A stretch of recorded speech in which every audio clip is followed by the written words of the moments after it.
Addie Crane was 48 years old, and the kitchen smelled of the dinner she had made and not finished, and the particular paper and mineral smell of things that had spent a long time in a cellar, a smell that had traveled on the wine bottle and settled into the room over the 3 days since she brought it home. She was sitting at the kitchen table on a Wednesday evening in October, looking at two objects she had placed in front of her when she got home from work.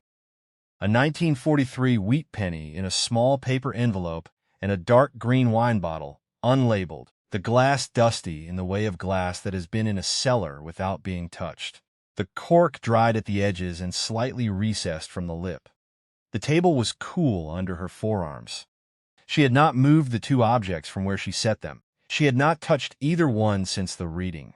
Her checking account held $4,213.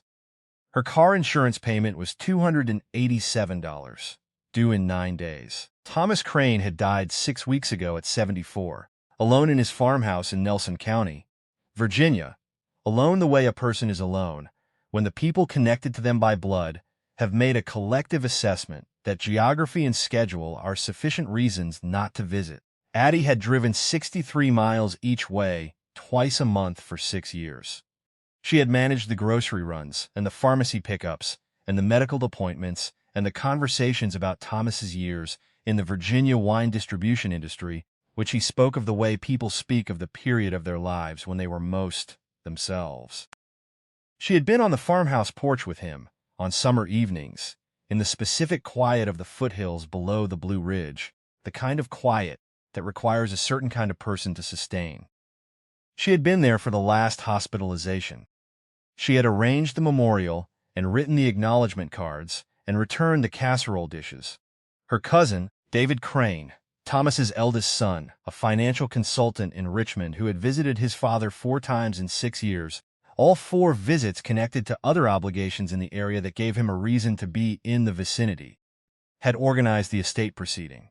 He organized it the way he organized everything, efficiently, in his favor, with the specific institutional confidence of a man who has never been required to explain his conclusions to anyone he considered a peer.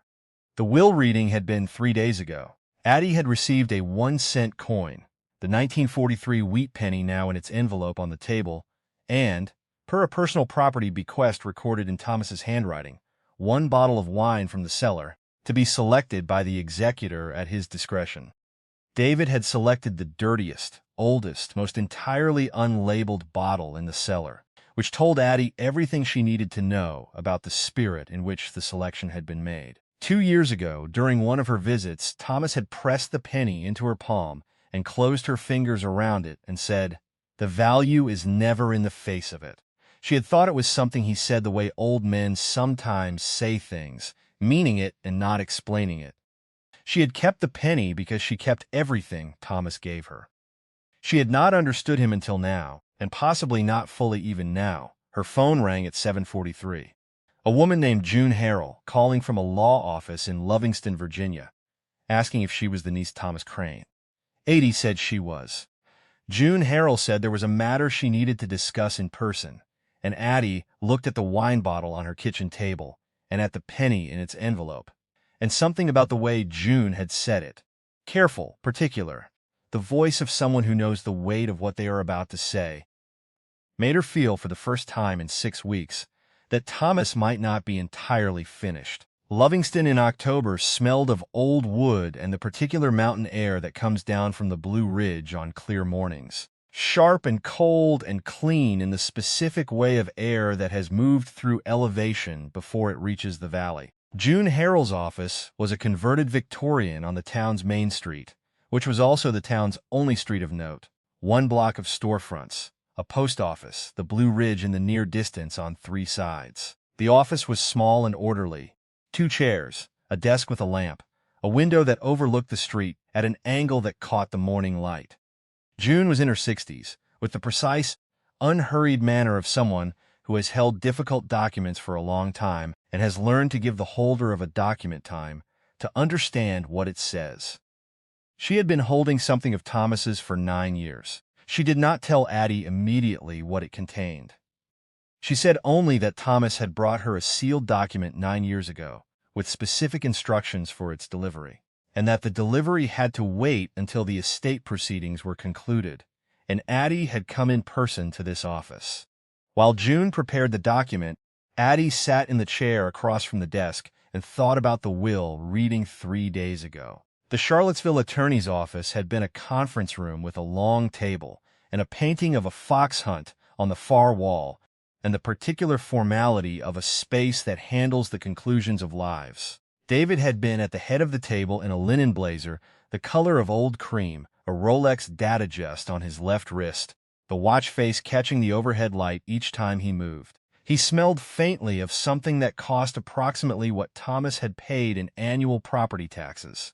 Deliberate, imported, the cologne of a man who has made decisions about his presentation with the same precision he applies to everything else.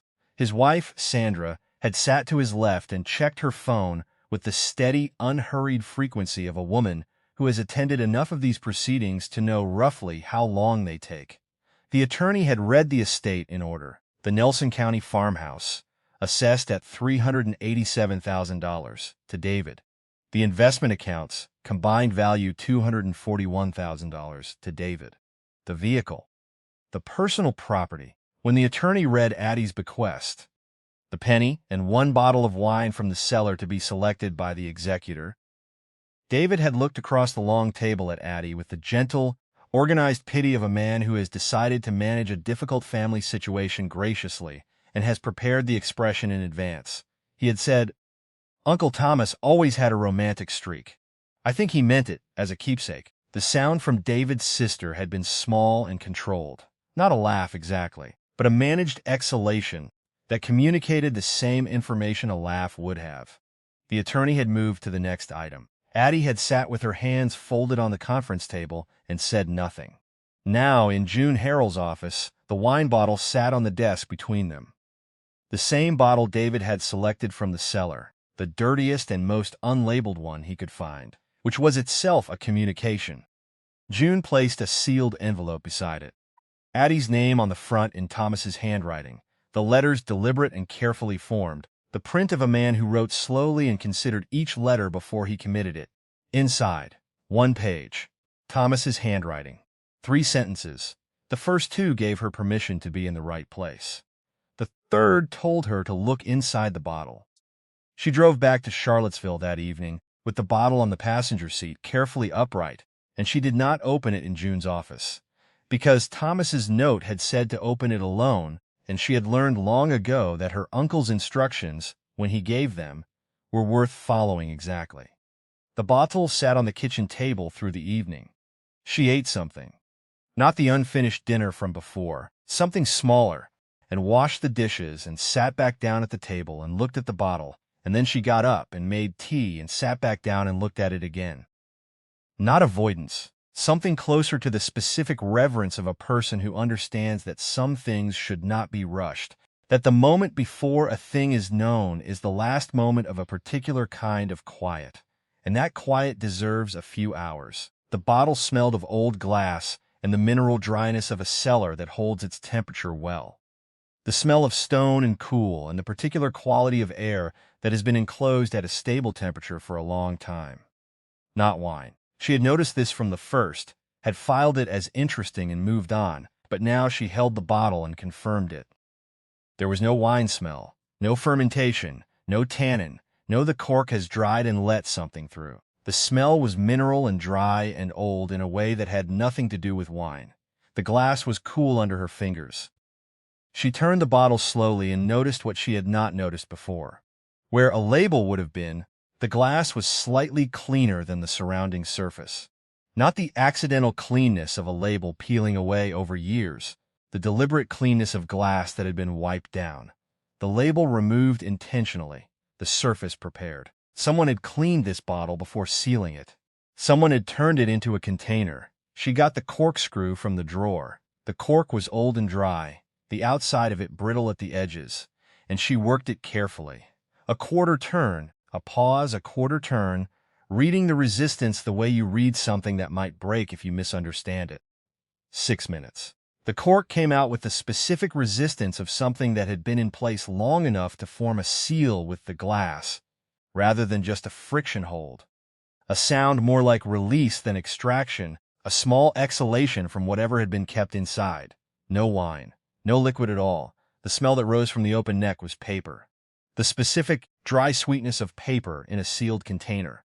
Not the mustiness of damp paper, but the clean sweetness of paper protected from humidity and preserved by the conditions of its containment. The smell of a document that has been kept correctly. She tilted the bottle and tapped the base gently with her palm. A rolled document slid partway out of the neck. She could see the edge of it, cream-colored, the paper dense. She worked it free with 2 careful fingers, drawing it out in the same slow way she had drawn the cork, and unrolled it on the kitchen table. 2 documents, rolled together. A stock certificate, Blue Ridge Land Holdings, LLC, sole member Thomas Crane, dated October 14, 1987. A deed of transfer, 34 acres in Nelson County, Virginia, conveyed to Blue Ridge Land Holdings, LLC the same date. The property description was specific. Rockfish Valley, Nelson County, a parcel number she looked up on the county assessor's application in 90 seconds. The assessor's record was public. The parcel was currently leased to Hawkwood Cellars. The lease documents were on file. The annual lease payment, stated plainly in the county's property records, $214,000. She put the phone down. She tilted the bottle again and looked inside.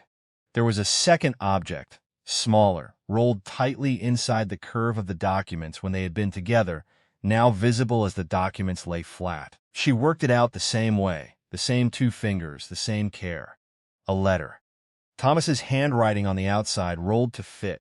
She smoothed the letter flat on the table beside the documents and began to read, and by the second paragraph she understood that her uncle had not been romantic. He had been methodical. The letter was 3 pages. More than she expected.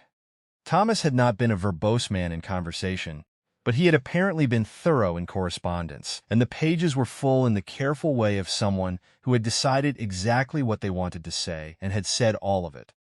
The paper was crisp, preserved. The ink still clear in the way of ink that has been kept in the conditions the bottle had provided. Stable temperature, low humidity, no light. The letter had waited 36 years to be read, and arrived in better condition than most things survive 36 days. The letter began with a date, October 14, 1987. She read it twice before she moved on. Not because she misread it, but because she needed to understand what it meant. 36 years ago, before Addie was 20, before David had organized anything in his life beyond his own ambitions, before Thomas's wife had died, and the family had rearranged itself around the absence. Thomas had written this letter on the day he signed the documents now spread on her kitchen table, had rolled all 3 pages together with the stock certificate and the deed, had put them in a cleaned wine bottle, and had sealed the cork.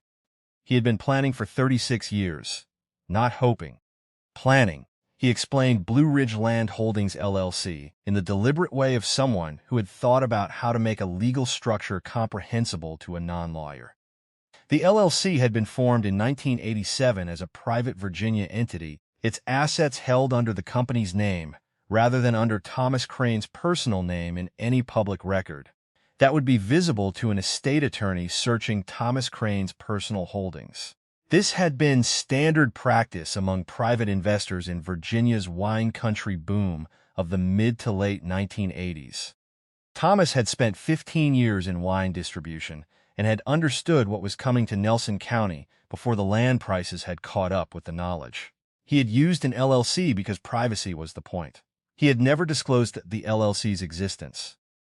David's estate attorneys had searched Thomas Crane's personal estate records and had found what was in them, which was everything Thomas had wanted them to find. The 34 acres in Rockfish Valley had been leased to Hawkwood Cellars since 1994. The lease renewed every 7 years. The current lease, renewed in 2021, ran through 2028 at $214,000 annually. The lease payments had deposited into a Blue Ridge Land Holdings account continuously for 30 years. The account balance, as of the most recent statement Thomas had included with the letter, was $1.47 million. Thomas had not spent it. He had not needed to. He had left it where it was because leaving it where it was served the purpose. The 34 acres themselves, at current Nelson County wine country valuations, were assessed at $1.87 million. Combined with the account, $3.34 million in assets that had never appeared in Thomas's personal estate because they belonged to Blue Ridge Land Holdings LLC, which had belonged to Thomas, and which now, by the transfer of the stock certificate dated September of this year, 2 months before he died, belonged to Addie. Thomas wrote that he had executed the stock certificate transfer 2 months before his death, using an attorney David's family did not know, specifically to prevent any document connected to the transfer from appearing in correspondence David might access while Thomas was still alive. He was not sentimental about this precaution. He had simply known David for 50 years and had planned accordingly. He wrote that he had purchased the land in 1987 because he understood the Virginia wine country's potential before most of the people who later benefited from it, and because he had always believed that the best investments are the ones nobody knows you've made. He wrote that he had watched his children for 3 decades and had arrived, without anger or disappointment, at a clear and specific understanding of who David was.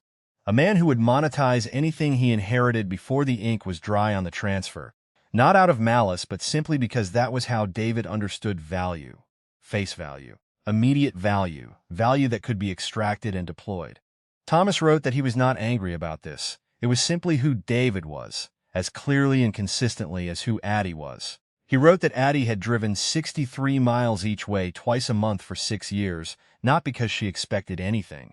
He wrote this as a fact, not as praise, in the same tone he used for everything else in the letter, the tone of a man making an accurate observation about something he had witnessed carefully.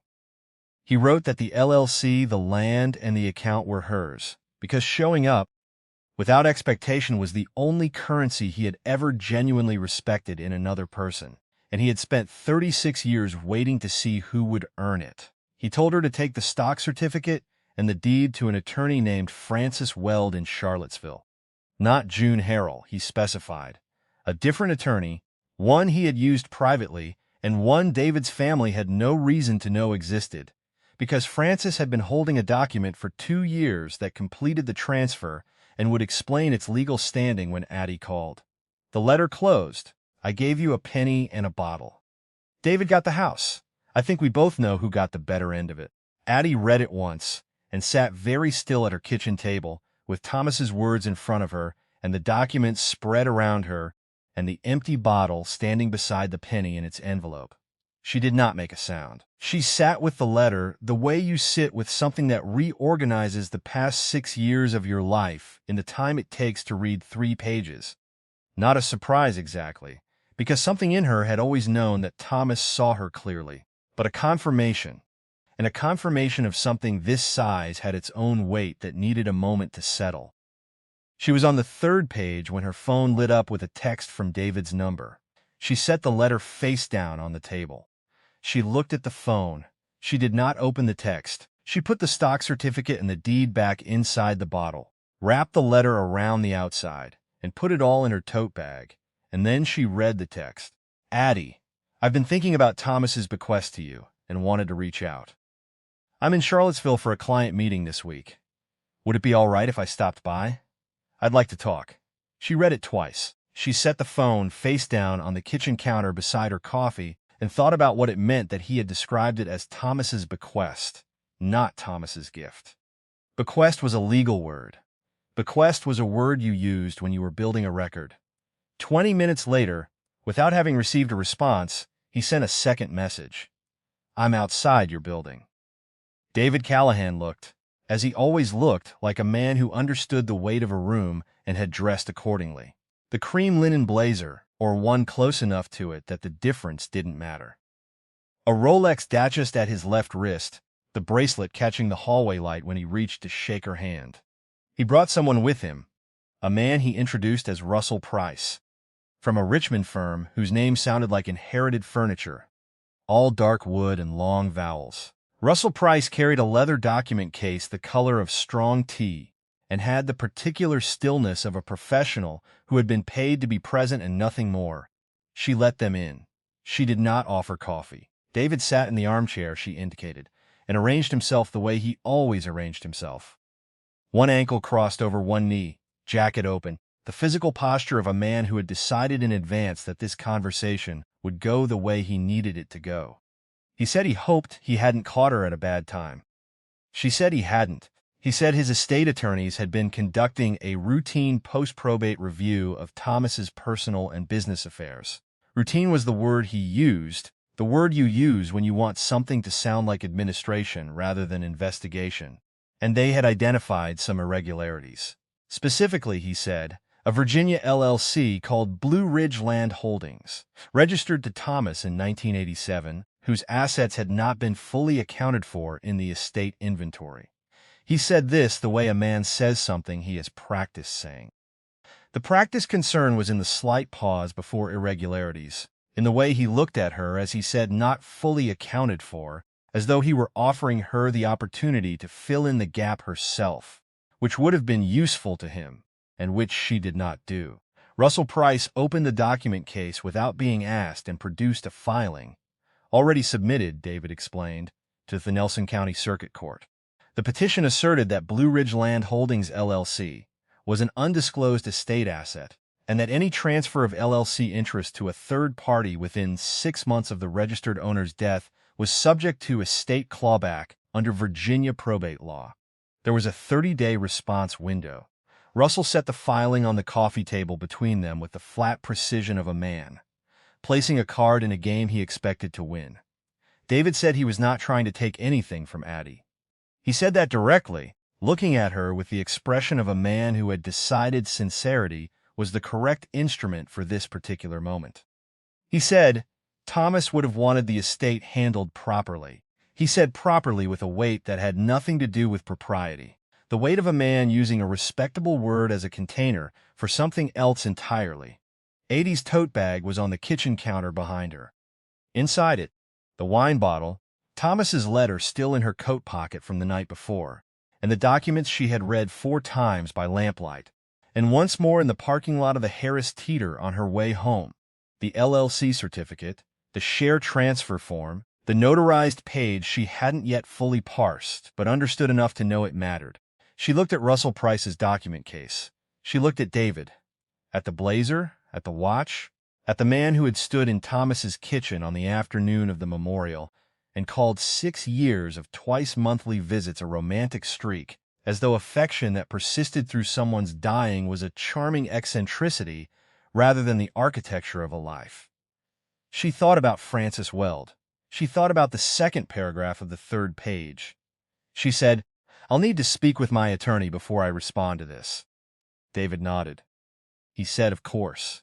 He said, "Of course," in the tone of a man granting a concession he had already accounted for. He said 30 days, as though 30 days were a generous accommodation rather than a tactical choice, as though he had selected that window specifically because 30 days was enough time for a woman without existing legal preparation to grow frightened, to call someone unfamiliar with the documents, to consider whether the cost of a fight was worth the outcome. She walked them to the door. She shook Russell Price's hand. She did not shake David's. She said she would be in touch before the window closed. She did not mention Frances Weld. The building door closed. She stood in her apartment and listened to the particular silence of a room that has just been vacated by people who believed they were leaving it in their favor. The tote bag was on the counter. The filing was on the coffee table. 30 days on a clock David Callahan believed he had set. She picked up the letter, found the 2nd paragraph of the 3rd page. Read the name written there in Thomas's careful, unhurried hand, the name she had read 4 times the night before, and once more in the parking lot, and now once more in the thin afternoon light of her own kitchen. Frances Weld. She called. Frances Weld answered her own phone. Not a receptionist, not a voicemail system, not the particular hold music of a firm that processes its calls before it receives them. Frances Weld answered on the 2nd ring with her name, stated simply, the way people state their names when they have been expecting to be called, and are ready for the conversation that follows. She said she had been expecting this call since Thomas Crane first came to her office 2 years ago and told her exactly what would happen and what she should do when Addie called. She said, Let me explain the legal structure first, and then I'll explain the rest. 2 years ago, 14 months before Thomas's first hospitalization, 26 months before David organized the estate with his characteristic efficiency, Thomas had come to Francis Weld's Charlottesville office and executed a protective transfer agreement. It was a Virginia legal instrument, Francis explained, establishing that the Blue Ridge Land Holdings LLC and all its assets were to be transferred to Addie Crane, effective upon Thomas's death, through a mechanism registered not under Thomas Crane's name, not under his personal estate records, but under the LLC's own filing number with the Virginia State Corporation Commission. David's estate attorneys had conducted a post-probate review of Thomas Crane's personal holdings. They had searched Thomas Crane's name. They had found the LLC, its existence, its registration history, but they had not found the transfer instrument, because the transfer instrument was not in Thomas Crane's records. It was in the LLC's records. They had searched in the wrong place, Francis said, because they did not know to look in the right one. The estate clawback provision Russell Price had cited in his Nelson County filing, Francis continued, applied specifically to personal estate assets transferred within 6 months of the estate owner's death. Blue Ridge Land Holdings LLC was not a personal estate asset. It was a separately registered corporate entity. Its ownership interest had been transferred under a corporate instrument, executed and registered 2 years prior, not under an estate instrument and not within the clawback window. The provision David's attorneys had cited could not reach it. The petition had been filed against an asset it had no jurisdiction over. It would fail, Francis said, not on a technicality. It would fail on its face.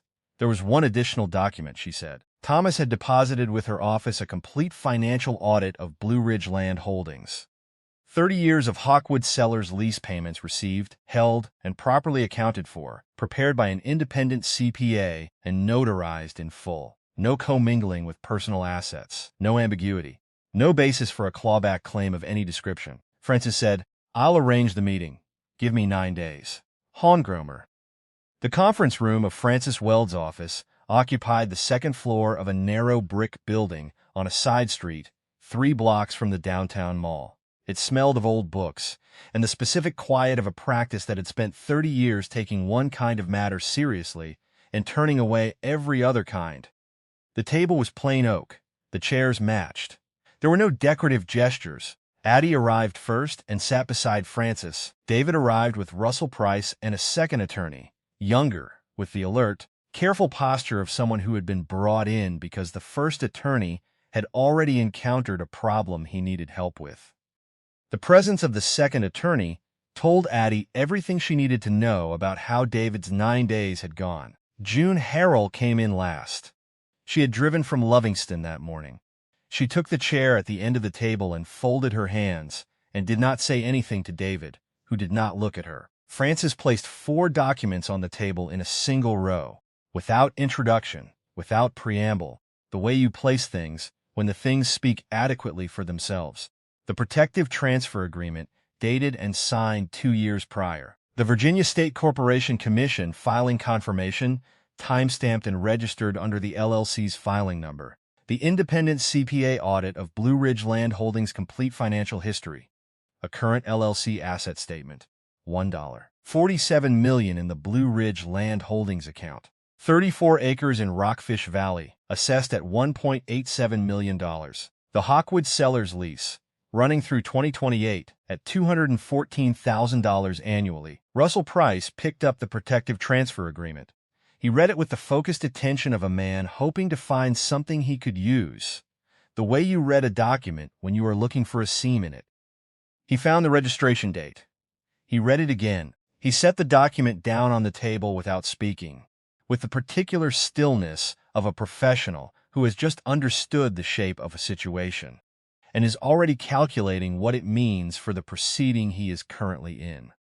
David looked at the table. He looked at the registration date 2 years ago, before the hospitalization, before the estate administration, before he had stood in Thomas's kitchen at the memorial and described 6 years of twice-monthly visits in the voice of a man determining what things were worth.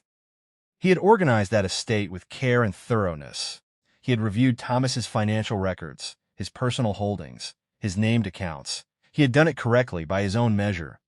And Thomas Crane, 2 years before David had the occasion to measure anything, had put something in a place David did not know to look. David looked at Addie across the table. His expression was not rage.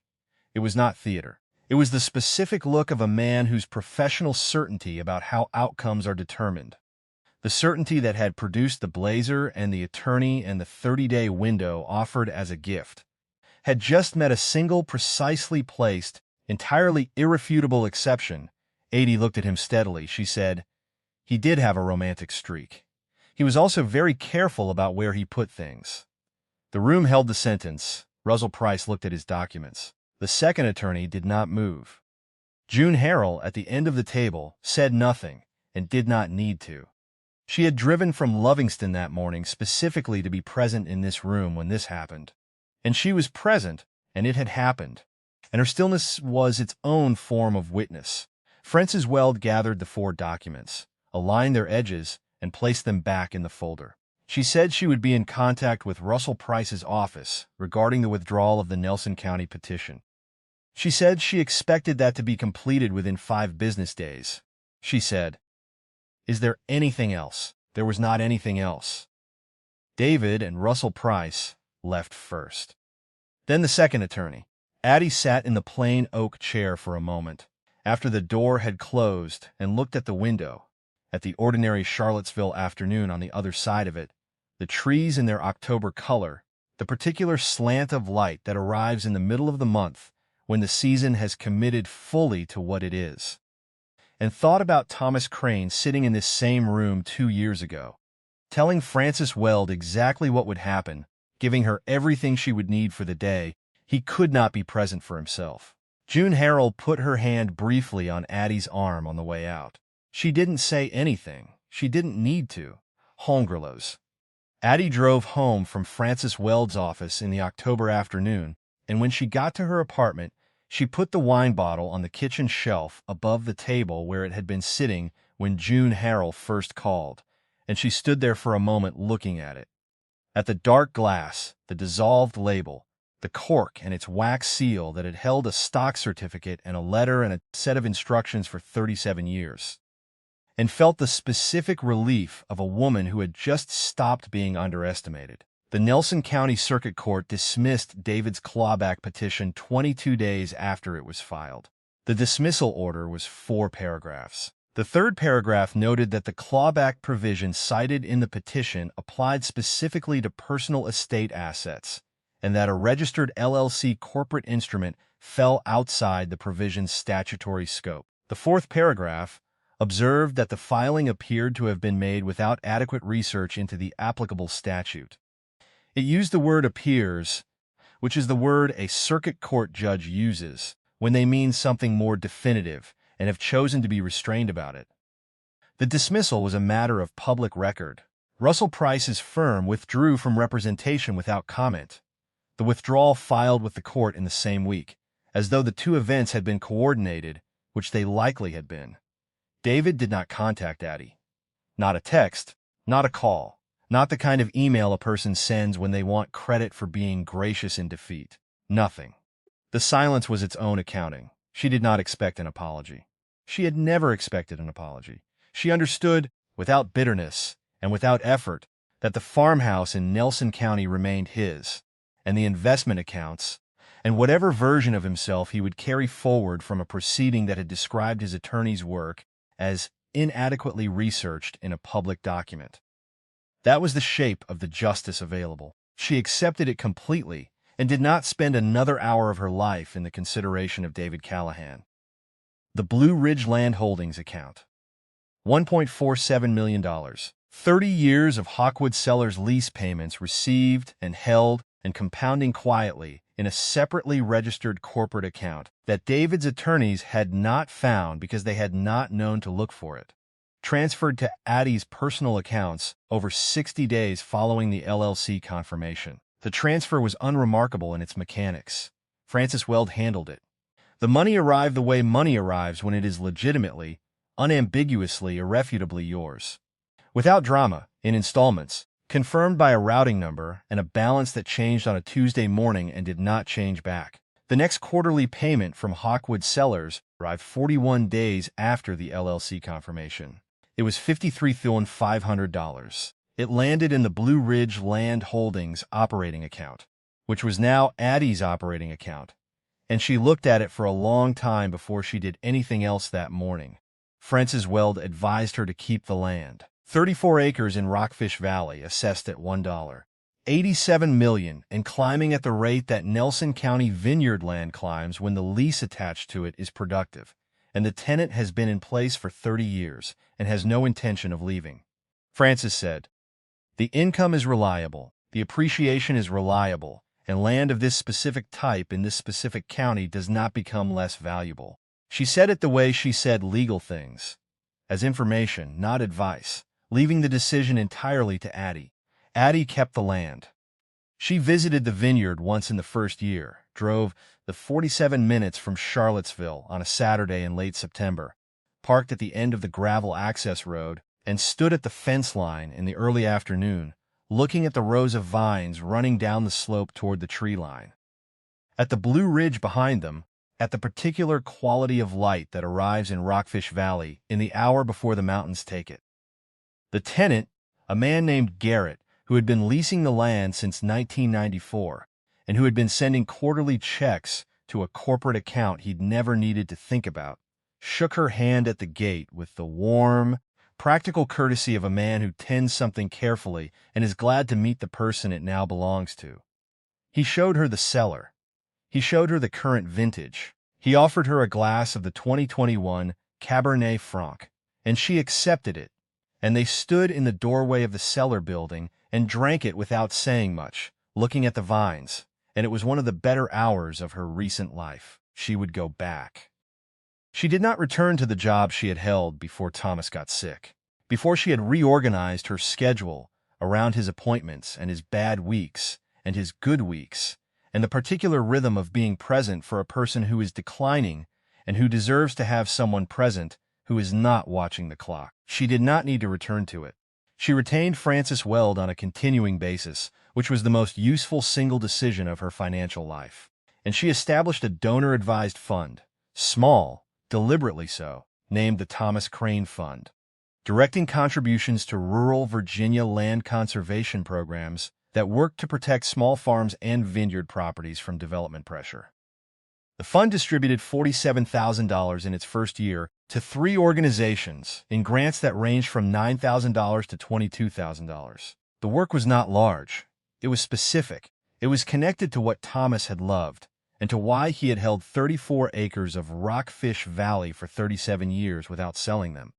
The wine bottle she kept on the kitchen shelf, not stored, not displayed, kept in the plain and unself-conscious way you keep something that has become part of the furniture of the life you actually live. The dark glass, the dissolved label, the cork still in place, because she had not disturbed it past the stock certificate and the letter, still sealed with its old wax the color of what it was. It had held a legal instrument and a set of instructions and 37 years of patience in a man who had understood something about her that she had not yet understood about herself. It sat on the shelf. She walked past it every morning. She did not treat it as a monument. Thomas would not have wanted her to treat it as a monument.